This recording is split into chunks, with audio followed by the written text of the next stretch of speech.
Glória a Deus. Meus amados e queridos irmãos, eu desejo saudar a todos com a paz do Senhor. Queridos, por gentileza, você que trouxe um exemplar da Bíblia Sagrada, abra comigo no livro de Gênesis. Gênesis, capítulo de número 4. Localize, por gentileza, versículo de número 25. Gênesis, capítulo 4, e o versículo é o de número 25. Enquanto os irmãos procuram o referido texto, quero aqui aproveitar, externar minha gratidão a Deus mais uma vez, por esta tão rica e tão preciosa oportunidade, poder estar com os irmãos, cultuando, adorando e exaltando ao nosso Deus, poder servir vocês mais uma vez. Uma porção da palavra de Deus é sempre motivo de grande alegria e de grande honra. Quero aqui, agradecendo a Deus, agradecer também a pastora Gisele, minha amiga, obrigado mais uma vez pelo convite, pela confiança. Deus siga lhe abençoando de uma forma extraordinária e poderosa. Queridos, o Senhor colocou um texto no nosso coração e eu pretendo compartilhá-lo convosco. Você que encontrou, quer ouvir a palavra, diga amém, por favor. Está escrito assim: e novamente, Adão teve intimidade conjugal com Eva, sua mulher, e ela concebeu e deu à luz um filho, e chamou seu nome Sete, pois disse: Deus me deu outra descendência no lugar de Abel, a quem Caim matou. A Sete também nasceu um filho e chamou seu nome Enos. Então, por aquele tempo, se começou a invocar o nome de Yahvé. Então, por aquele tempo, se começou a invocar o nome de Yahvé. Você que pode, diz amém. Glória a Deus. Queridos, algumas verdades precisam ser ditas, como, por exemplo, que Deus, Ele é o maior interessado em se relacionar com o homem. Nós podemos fazer esta afirmação com base naquilo que acontece dentro do jardim do Éden. Os irmãos são sabedores e vão se lembrar que Deus, ele plantou um jardim no Éden e colocou dentro deste jardim o homem a qual ele havia criado. Dentro deste jardim que Deus coloca o homem, neste ambiente, vai acontecer na viração do dia um encontro. Sim, um encontro este entre Deus e o homem. Vale lembrar que quando Deus coloca o homem dentro do jardim, Deus vai encarregá-lo de algumas tarefas, como, por exemplo, cultivar a terra, lavrar a terra, cuidar da mesma. Porém, Deus deixa muito claro que na viração do dia deve acontecer um encontro. Logo, este encontro mexe muito com o meu coração, porque este encontro ele não é marcado pelo homem, percebe? Este encontro quem marca é o próprio Deus. Assim sendo, não é o homem que está demonstrando interesse, desejo de subir até Deus. É Deus que está deixando de forma muito clara para o homem que ele quer descer, que ele quer se encontrar com o homem, que ele quer se envolver, que ele quer se relacionar com o homem. É Deus quem marca este encontro. Não somente isso, este encontro também tem o propósito de fazer com que Adão, o homem, venha conhecer melhor o seu Criador, o que ele gosta, que ele não gosta, o que ele quer e espera de Adão, o que ele não quer que Adão de forma alguma faça. Neste encontro, Deus vai dar ao homem, a Adão, algumas orientações. E é por meio dessas orientações que Deus estabelece o que chamamos de padrão, para que o homem venha viver, e não apenas viver, mas viver uma vida de fato abençoada por Deus. É por meio dessas orientações, ou seja, de sua palavra, que Deus estabelece esse padrão, mas também deixa muito claro ao homem que, se caso ele não seguir as suas orientações, ou seja, se ele não obedecer às suas ordens, o homem deverá arcar com as consequências de sua desobediência. É interessante, queridos, porque a Bíblia vai nos dizer que o homem vai pecar, e é aqui o que nós chamamos de pecado original. Mesmo Deus tendo estabelecido esse padrão, mesmo Deus deixando de forma muito clara que Ele quer se relacionar com o homem vai escolher mal, decidir mal. Quando eu olho para este encontro dentro do jardim, nós percebemos aqui que Deus estava fazendo Adão entender que ele estava na terra, mas não podia se esquecer de se relacionar com o céu, com o que é de cima. Era Deus dizendo a Adão: Adão, eu te encarreguei de algumas tarefas, de algumas responsabilidades aí embaixo. Você deve realizá-las. Porém, você não pode se esquecer que eu tenho um encontro marcado contigo, e quando a hora do encontro chegar, eu quero que você se desamarre de tudo que é de baixo e venha se encontrar comigo. Tendo esse encontro diário marcado com o homem, Deus está fazendo o homem entender que existe nele, Adão, a necessidade diária de se encontrar com Deus, de ouvir Deus, de sentir Deus, de se envolver com Deus, de andar com Deus. Era Deus dizendo a Adão: você está na terra, você deve sim realizar as suas tarefas terrenas, porém você não pode deixar de se envolver com o que é de cima, se encher daquilo que é de cima. Logo, era Deus dizendo: quando a hora do encontro chegar, larga tudo que é de baixo e vem se encher daquilo que é de cima. Porém, mesmo assim, o homem acaba pecando, e o mesmo Deus que o colocou dentro do jardim, agora tira, coloca para fora, porque o mesmo Deus que abre, também fecha. O mesmo Deus que dá privilégios, também priva. Precisamos ter esse entendimento. Agora, fora do jardim, a Bíblia vai dizer que Adão e Eva vão ter 2 filhos. Quantos filhos? 2. O primeiro deles, chamado Caim. Ele recebe esse nome porque Eva reconheceu que, com o auxílio do Senhor, ela adquiriu um filho varão. O segundo, um homem chamado Abel. Abel foi pastor, Caim foi lavrador.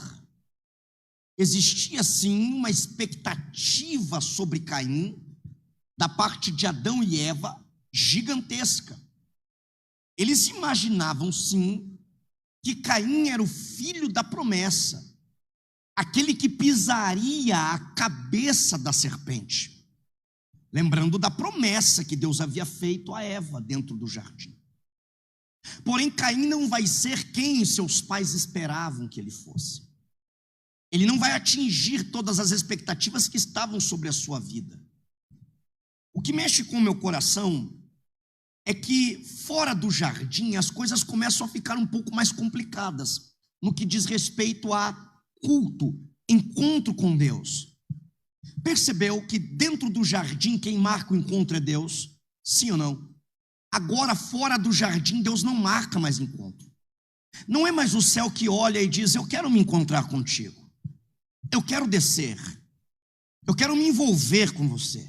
Não, fora do jardim agora, se o homem quiser ter este encontro com Deus, ele precisa demonstrar isso. Ele precisa demonstrar esse interesse, esse desejo. De que forma? O homem precisa agora edificar um altar de pedras. E sobre este altar, o homem precisa agora oferecer algo de valor, relevante, de peso para Deus. Algo realmente importante. O homem precisa agora sacrificar ao Senhor. Ao ver o que este altar, de forma muito simples, básica, este altar era um meio de demarcar território. Quando alguém edificava um altar, ele estava deixando de forma muito clara e pública que a partir daquele momento, aquele lugar foi escolhido e consagrado para se tornar um ambiente de culto, de entrega, de oferta, de sacrifício, de adoração, de encontro com Deus. Quando alguém edificava o altar, ele estava deixando claro: a partir de agora, aqui é o meu ponto de encontro com o céu. Glória a Deus. Os filhos de Adão e Eva, Caim e Abel, fora do jardim, têm consciência de que existe neles a necessidade de se encontrar com Deus, de cultuar a Deus, de adorar a Deus, de em algum momento do dia parar para ter esse encontro com o seu Criador. Eles tinham consciência de que eles precisavam edificar um altar e nesse altar oferecer algo a Deus, e é o que eles fazem. Tanto Caim quanto Abel vão edificar um altar e neste altar vão ofertar ao Senhor. Os irmãos vão se lembrar que tanto as ofertas eram diferentes, quanto as motivações. Logo, o resultado do culto também não poderia ser o mesmo.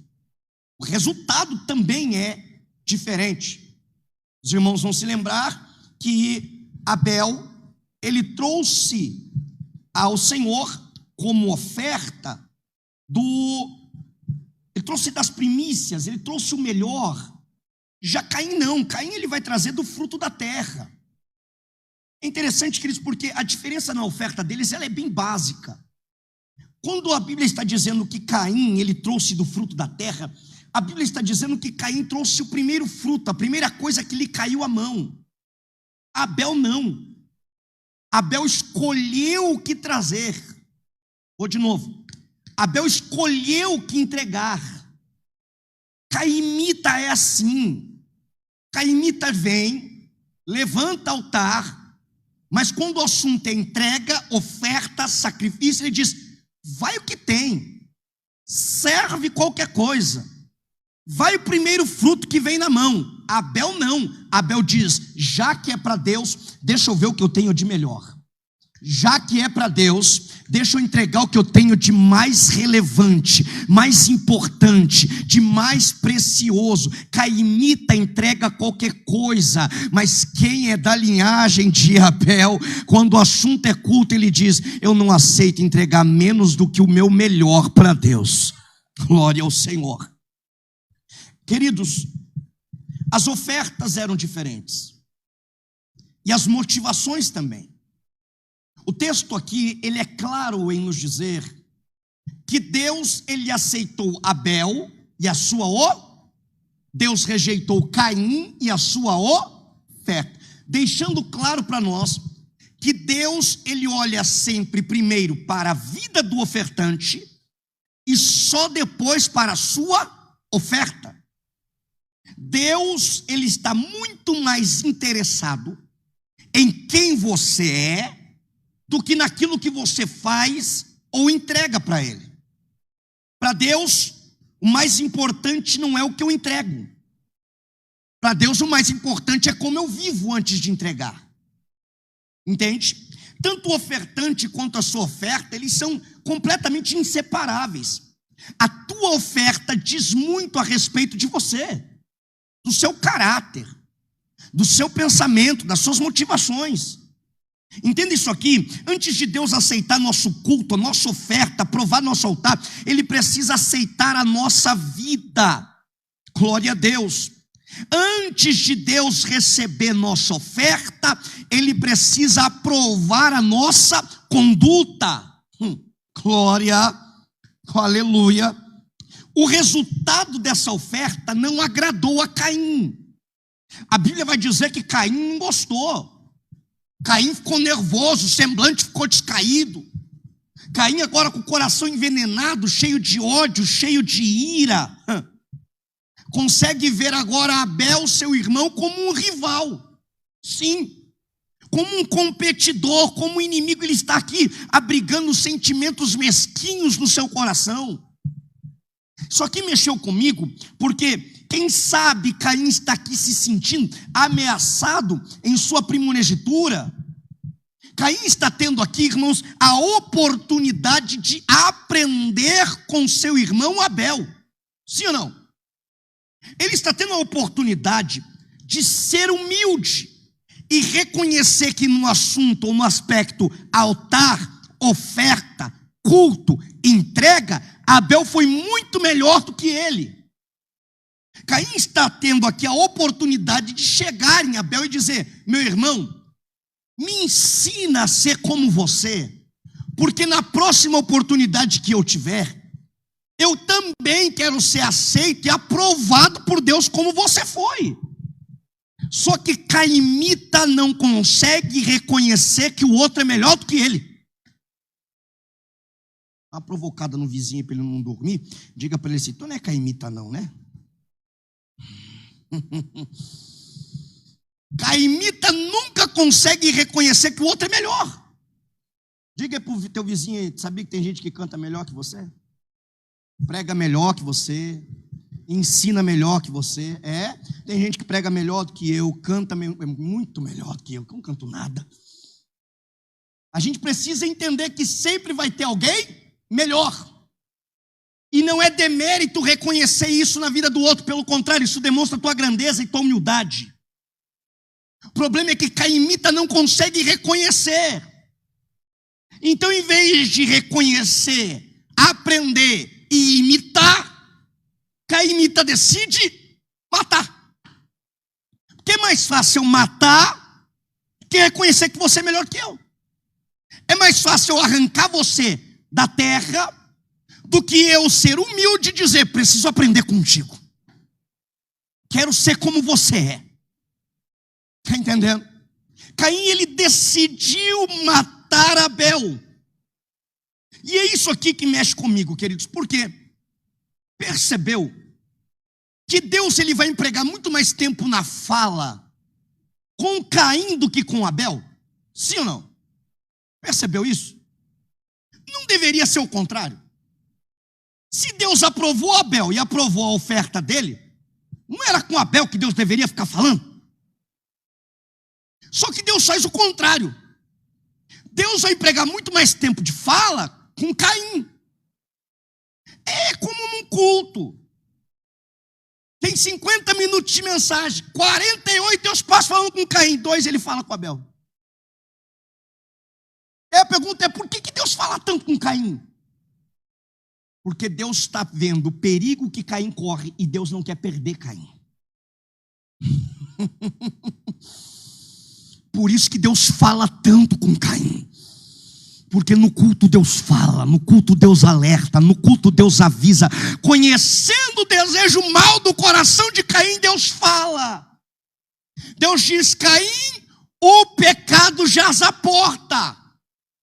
Esse teu desejo está querendo te dominar, mas você precisa dominá-lo. Era Deus dizendo: Caim, o pecado é como um leão que está à espreita da porta, esperando a oportunidade de dar o bote fatal e te destruir. Era Deus dizendo: Caim, cuidado com o seu coração. Cuidado com aquilo que você está desejoso de fazer. O problema é que a resposta de Caim a esse confronto divino É um silêncio. Ele não diz nada. E Caim, então, em vez de ouvir a voz de Deus, Caim endurece o coração. Caim, em vez de fugir do pecado, ele consuma o pecado. Percebe? Caim, ele é confrontado por Deus antes de matar Abel e responde com silêncio. Caim, ele é novamente confrontado por Deus depois que mata Abel e responde como evasivo hipócrita. Percebe que depois que Caim mata Abel, Deus vai fazer a ele algumas perguntas, sim ou não? Deus sabia as respostas ou não? Por que Deus pergunta? Porque Deus está fazendo o mesmo que fez com o pai de Caim, lá no jardim. Lembra? Quando Adão pecou, Adão se escondeu atrás da? Sim ou não? E Deus faz o quê? Deus chega e diz: aonde estás, Adão? Deus está vendo Adão, sim ou não? Então por que Deus pergunta? Está percebendo? Quando Deus falou com Adão, Deus disse assim: se você pecar, você vai morrer. Deus falou no campo físico ou no campo espiritual? Espiritual, sim ou não? Entenda isso aqui, Deus é espírito, sim ou não? Importa que aqueles que querem adorar a Deus devem adorar em logo o nosso espírito que se conecta ao espírito de Deus. É como uma conexão de internet, para ficar mais simples de você entender isso aqui. Era Deus dizendo: Adão, se você pecar, a conexão cai. Vou de novo. Quando Adão peca, não é que Deus está procurando. Tem gente que trabalha esse texto até de forma cômica. É cômico ver alguém trabalhar esse texto de forma cômica. Essa que é a verdade. Porque não tem nada de engraçado aqui. Deus não está sendo cômico. Deus não está brincando. Onde está? Não. Deus está dizendo assim: Adão, eu estou sentindo falta da tua presença na minha. Confessa, você pecou. A conexão caiu. Só que Deus não desce só para dizer que a conexão caiu. Deus desce e diz: vou ter que matar um inocente para reconectar você. Está entendendo isso aqui? Quando Deus pergunta, é Deus dando a oportunidade de confissão. Deus já tem a resposta. Deus só quer que Caim diga: pequei, matei, foi eu. Deus está dando a oportunidade, só que Caim tentou ocultar. Caim, ele é hipócrita. Caim responde com grosseria. Caim é soberbo, é arrogante. Só que Deus traz à luz o seu pecado, porque nada fica escondido. E Deus não tem o culpado por inocente. Resultado, a Bíblia vai dizer que Caim se tornou errante sobre a terra, fugitivo, rejeitado. Caim não tem mais paz, não tem mais sossego, a consciência dele o atormenta, o coração está agora cheio de medo, o pânico toma conta dele. E isso aqui, queridos, é interessante porque Caim, ele vai se retirar da presença de Deus, ele vai morar em um lugar chamado Nod, que significa terra de vagueação, terra de peregrinação, fuga, exílio. Porém, a Bíblia vai dizer que Deus colocou em Caim um sinal, uma marca. Essa marca, esse sinal que Deus coloca em Caim, serve tanto para lembrar Caim do que ele fez, quanto também para proteger Caim, para que ninguém o mate. Percebe? Deus dá a Caim, em sua misericórdia, o que Caim não merecia. Quando nós paramos para analisar isso aqui, capítulo de número 4 de Gênesis, nós vamos perceber que a partir de agora começa a ser narrado para nós, relatado aqui, o desenvolvimento da descendência de Caim. E nós vamos perceber que houve sim grandes avanços tecnológicos nessa descendência de Caim. Olha isso aqui, você vai perceber no capítulo 4, ao ler em casa com calma, que aqui já havia cidades, agropecuária, entretenimento em forma de instrumentos musicais, metalurgia, siderurgia, mineração. Você percebe que está havendo sim um crescimento, está havendo sim um avanço. Deus, em sua graça comum, concedeu a homens ímpios a capacidade de criar, de inventar coisas boas. Se não vejamos, a Bíblia vai dizer que Deus concedeu a um homem chamado Jabal o conhecimento da vida pastoril nômade. A Bíblia vai dizer que Deus concedeu a um homem chamado Jubal conhecimento de instrumentos musicais, como harpa, flauta, ele também é conhecido como pai da música. A Bíblia concedeu também a um homem chamado, a Bíblia vai dizer que Deus concedeu a um homem chamado Tubal-Caim, que é chamado de o pai da tecnologia, o conhecimento da mineração, siderurgia, metalurgia e processos manufaturados. Então você percebe que está tendo sim um avanço tecnológico. As coisas estão mudando. Está sendo criado, inventado. Porém, isso em nada refinou a vida moral, espiritual. Não mudou a essência deles, o que fica muito claro, muito evidente para nós.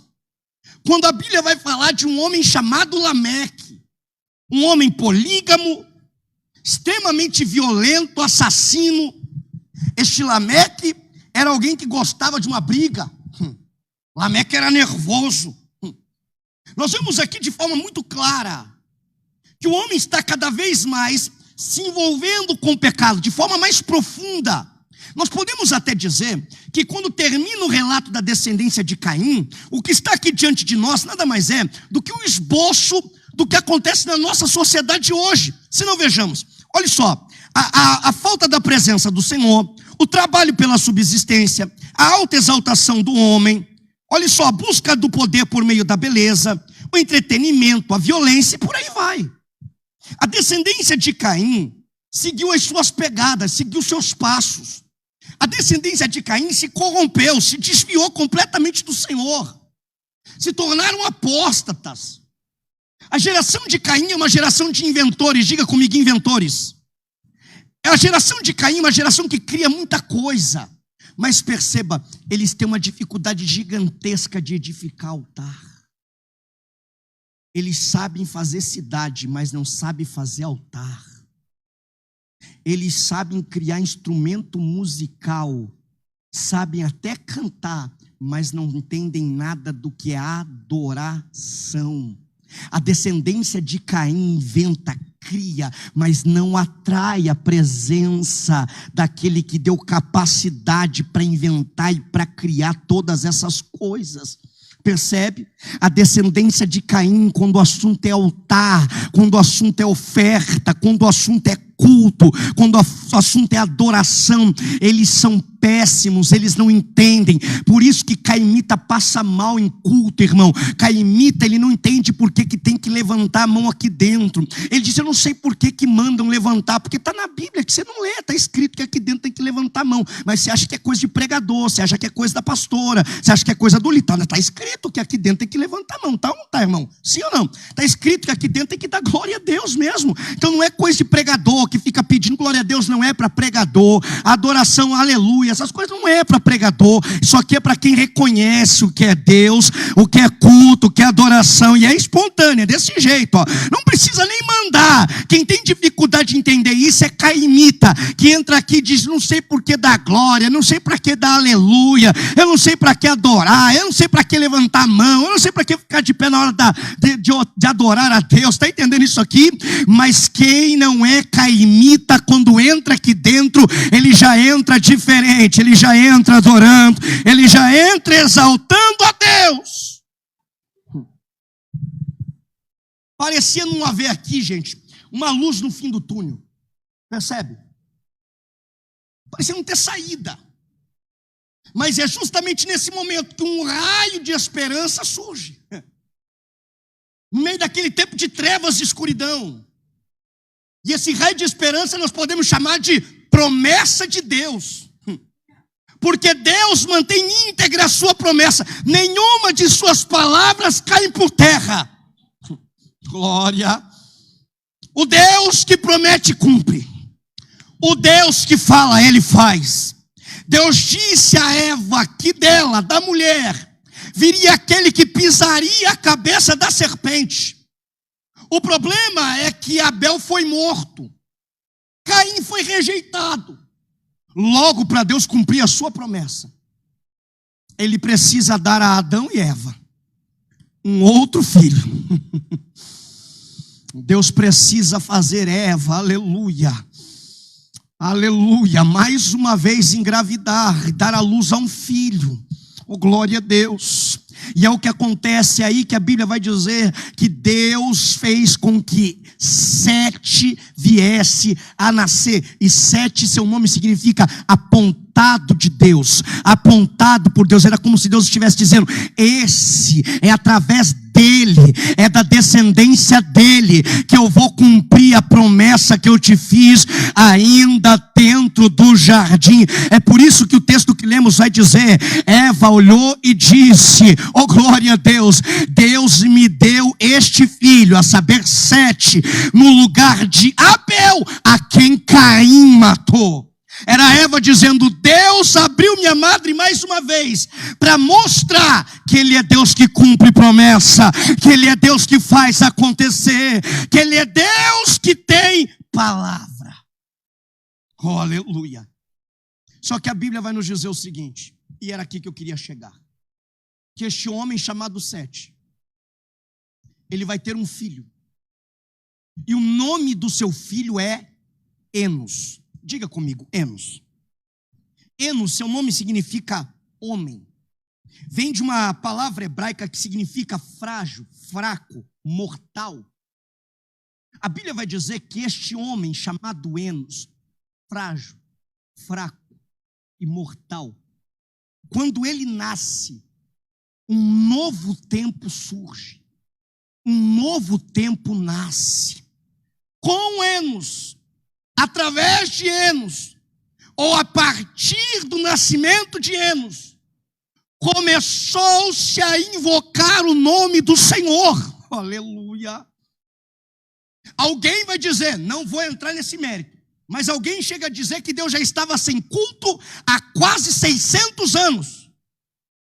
Quando Enos nasce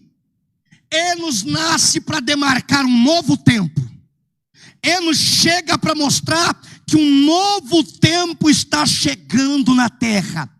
Quando a Bíblia diz que com Enos se começou a invocar o nome do Senhor, a Bíblia está dizendo que Deus voltou a ser lembrado, querido, desejado por alguém na terra. Alguém aqui embaixo desejou mais uma vez se encontrar com Deus, se envolver com Deus, conhecer a Deus, ser íntimo de Deus. Alguém vai dizer que pelo fato de Enos conhecer o histórico de sua família, que em um dado momento da história, Enos toma uma posição, Enos toma uma decisão. Quando Enos entende, conhece a história de sua família, ele precisa se posicionar.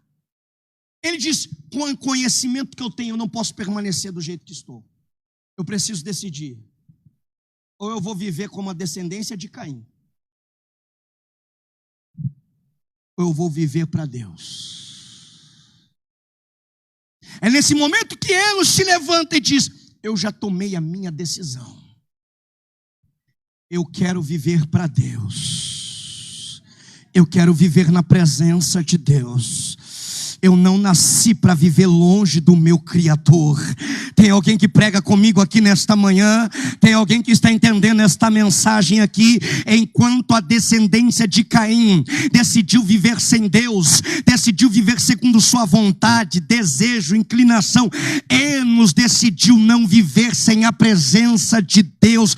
Enos decidiu para viver, para agradar a Deus. Enos decidiu viver para invocar ao nome do Senhor. Enquanto a descendência de Caim, ela quer viver segundo o seu desejo e vontade, a geração de Enos quer viver e fazer a vontade daquele que lhe deu vida, daquele que lhe deu fôlego de vida. Oh glória, aleluia.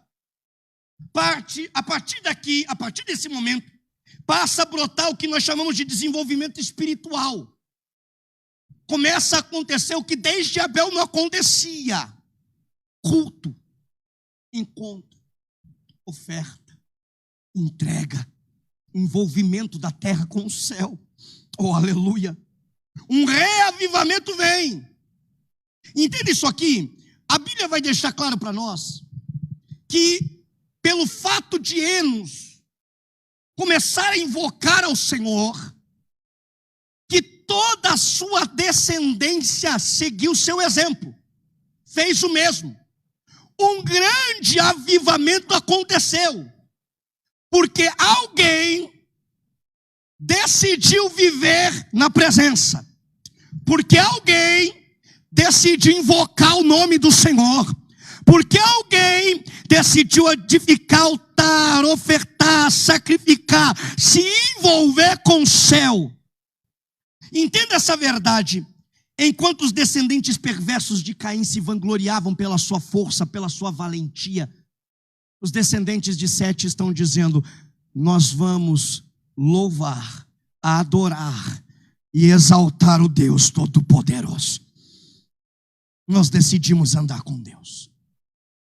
Permita-me aqui apresentar a você nessa manhã algumas marcas daquilo que eu chamo de geração de Enos.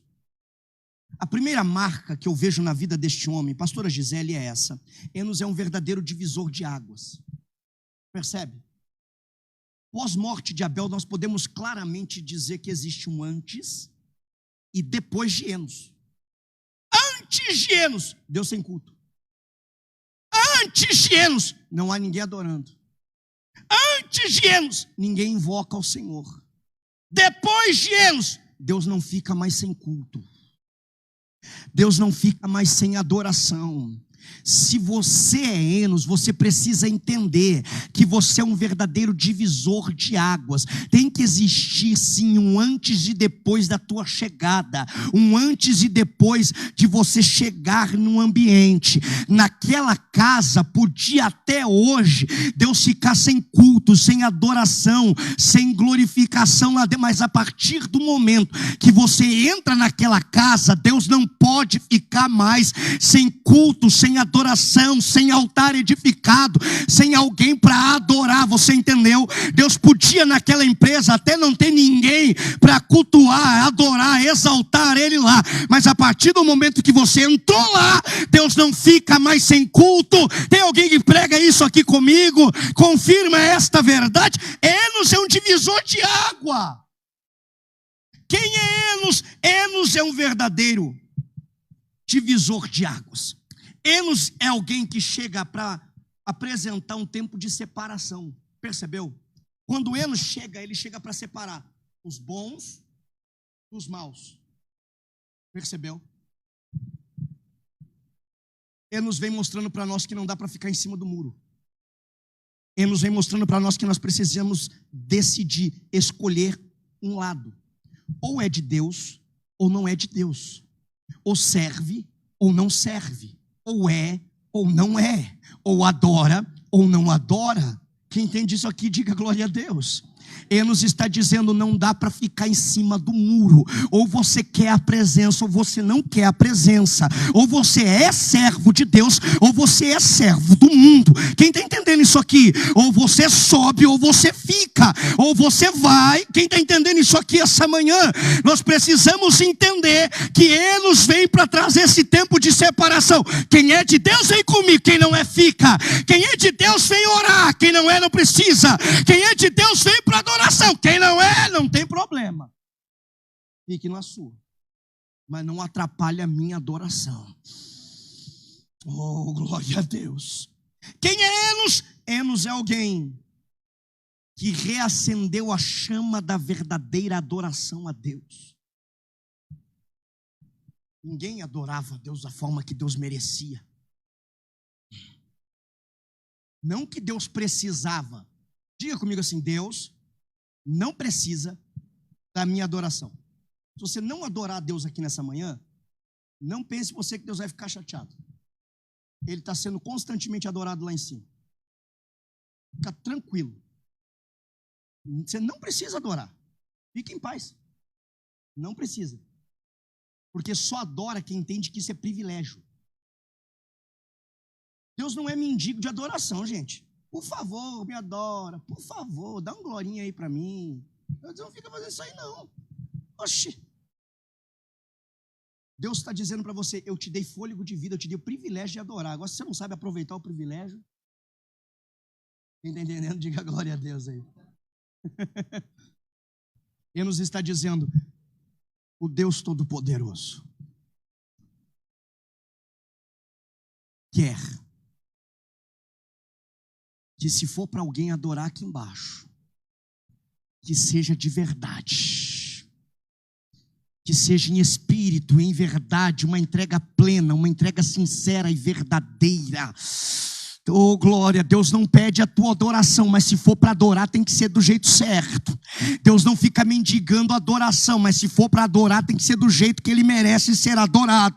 Tem que ser de verdade, tem que ser em espírito, tem que ser para Ele, tem que ser de forma plena, tem que ser uma entrega completa, tem que ser da forma que Ele quer. Quem está entendendo isto aqui esta manhã, Enos vem para dizer: eu não vou permitir que a chama da verdadeira adoração se apague. Se depender de mim, aqui embaixo Deus também não vai ficar sem adoração. Glória. Quem é Enos? Enos é alguém que se levantou para influenciar a sua geração, a sua descendência, a sua casa. Irmão, você não vai encontrar Enos reclamando da ausência de altares. Você encontra isso? Procura aí para ver se você acha. Você consegue encontrar? Enos reclamando: ninguém invoca o Senhor, ninguém quer saber de orar, ninguém quer buscar a Deus. Você vê Enos no campo da reclamação?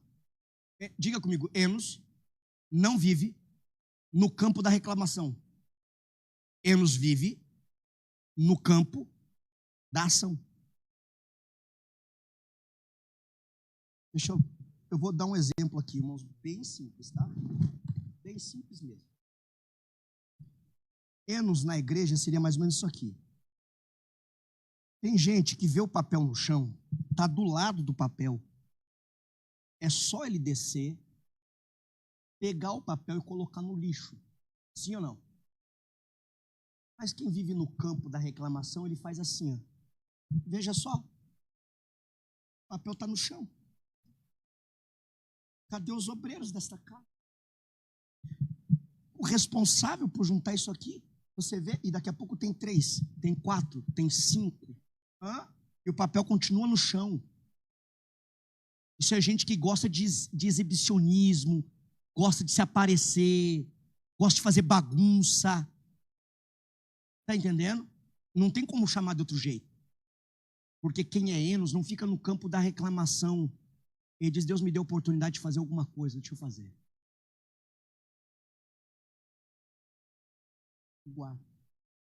Vou de novo. Enos não fica reclamando, ninguém ora, ele diz: eu vou orar.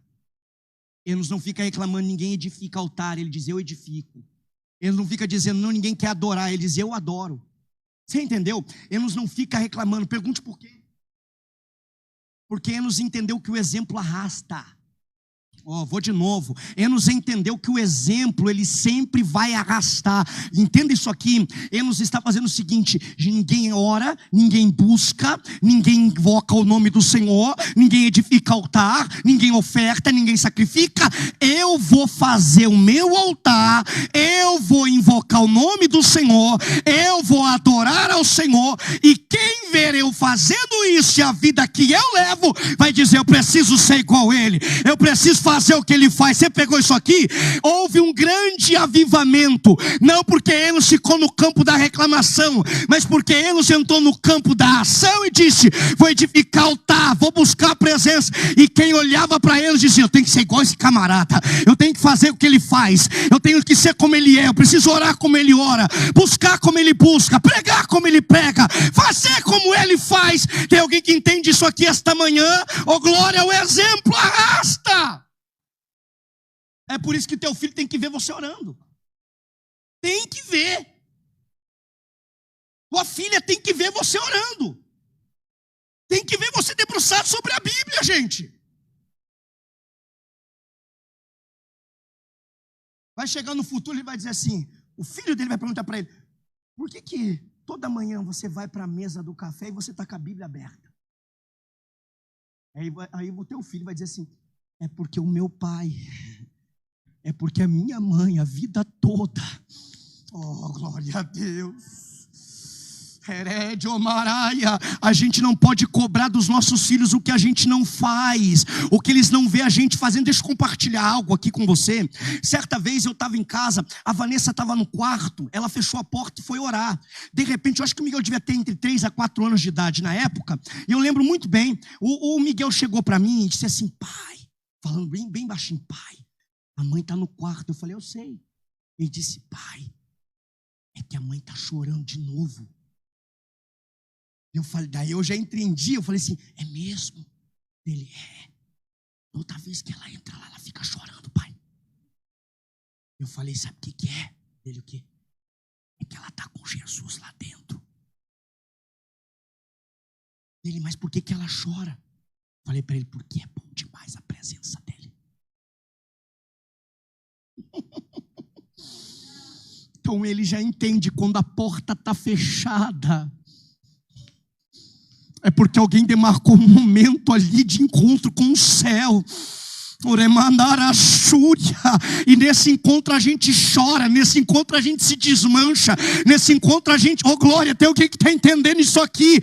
Gente, para termos uma descendência abençoada, filhos abençoados, filhos de altar, filhos que invocam, nós precisamos fazer com que eles vejam isso em nós.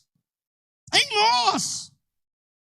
Quem é Enos? Enos é alguém que entendeu que para Deus começar a mudança dentro de sua descendência, Deus não precisa de 2. Para começar, 1 já serve. Oh glória, eu fico imaginando Enos dizendo: Deus, quantas pessoas são necessárias para que Deus faça algo extraordinário, para que Deus mude a história aqui embaixo, para que Deus faça alguma coisa grande aqui. Bom, se Deus precisar só de 1, eu já estou aqui. Deus, se for suficiente, eis-me aqui. Se for suficiente, conta comigo. Eu estou disposto, eu estou disponível, eu estou disposto, eu estou disponível. Quem está entendendo isso aqui essa manhã? Começou sozinho, mas não terminou sozinho. Começou só ele invocando, mas não terminou só ele invocando, terminou com uma descendência toda buscando a presença do Eterno, terminou com um grande avivamento através dele. Posso liberar uma palavra profética para você? Desceu no meu coração aqui agora. Sabe o que Deus está dizendo? Através de você eu vou fazer algo grande na tua descendência, na tua geração, na tua parentela. Você recebe esta palavra, comece a buscar, comece a orar como você nunca orou, se entregue a Deus como você nunca se entregou, e verá Deus fazer o que Ele nunca fez na história da tua família. Aleluia. Quem é Enos? Oh glória a Deus, eu gosto disso aqui, ó. Enos é alguém que aparece para quebrar o ciclo. Bate na mão de alguém aí e diga para ele: Deus vai usar você para quebrar um ciclo naquela família. Oh glória a Deus. Entenda isto aqui esta manhã. Deus está te levantando como Enos ali, para quebrar um ciclo dentro daquela casa. Como é que é isso? Até hoje ninguém nunca levantava altar, você vai levantar o primeiro.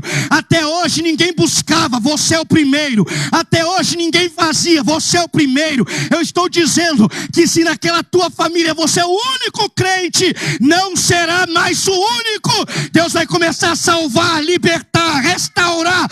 Deus vai fazer. Deus vai mudar. Foi assim na nossa casa. Ninguém buscava, ninguém queria Deus. Aí de repente a minha neguinha começou a orar.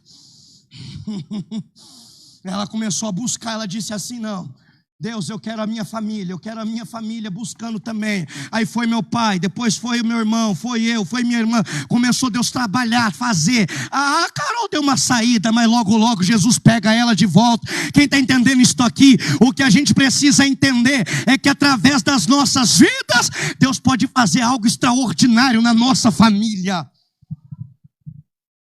Quem é Enos? Enos é alguém cuja sua preocupação máxima não é seu marketing pessoal. Enos não é o que chamamos hoje de caça-like, um doente por numerologia instagrâmica. Enos não é alguém que vive preocupado com a aprovação e aceitação do homem. A preocupação de Enos é edificar um altar e invocar o nome do Senhor para que o céu desça e aprove. Oh glória! Enos estava dizendo: o que adianta eu ter capacidade para inventar, para criar tanta coisa aqui embaixo, se eu não tiver capacidade de levantar um altar, de invocar o nome do Senhor e de ser aceito e aprovado por Ele? De nada adianta. Que adianta tocar e cantar bem se não é para adorar, se Deus não recebe? Que adianta eu ficar famoso porque edifiquei cidade, mas eu não sou conhecido no céu, só sou conhecido na terra? Tem alguém que está entendendo isso aqui? Que adianta eu ser conhecido como o pai da música, mas nunca fui o filho da adoração? Não adianta, a gente precisa entender essa verdade. Ele nos está dizendo: a minha preocupação máxima é ser aprovado por Deus, é levantar o altar para que o céu desça. Sabe, eu acho lindo isso aqui, porque quando ele nos invoca ao Senhor para que Ele venha, para que Ele desça, é ele nos dizendo assim: já que não é tempo de eu subir, que o Senhor desça então. Já que não dá para eu chegar aí agora, então vamos fazer o seguinte: Deus, desce o Senhor aqui, vem o Senhor para cá, mas ficar longe de Ti eu não quero, ficar longe do Senhor eu não aceito. Eu preciso de Ti, eu preciso da Tua presença. Se coloque de pé comigo, por gentileza.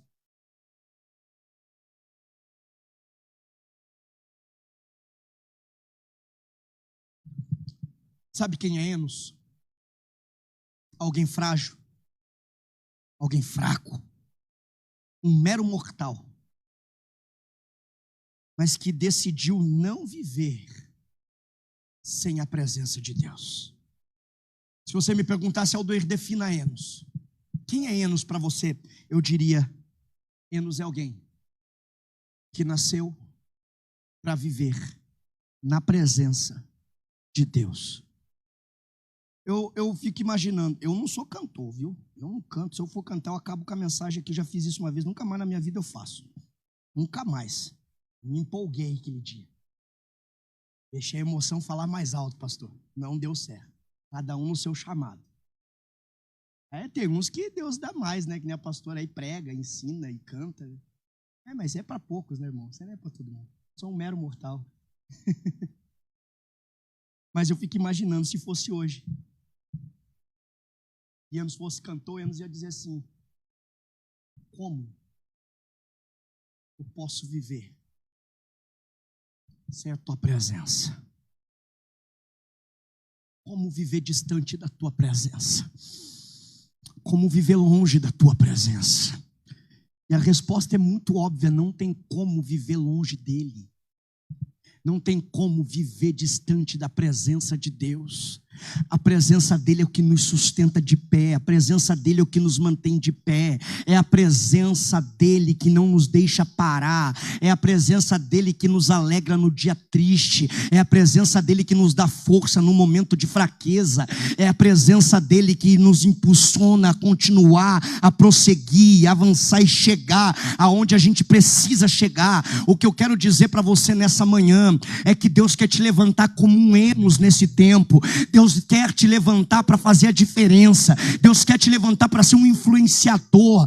Deus quer te levantar para fazer uma mudança dentro da tua parentela, no meio da tua descendência, no meio da tua casa. Deus, Ele quer usar você de uma forma extraordinária. A pergunta que fica nessa manhã é: você está disposto? Você está disponível para se entregar como Enos se entregou? Para se envolver como Enos se envolveu? Para fazer o que Enos fez? Para ser como Enos? Para dizer: Deus, já que o Senhor me deu fôlego de vida, eu vou fazer a diferença, eu vou fazer a diferença, eu vou te adorar, eu vou te buscar, eu vou clamar ao teu nome, mas eu quero a tua presença.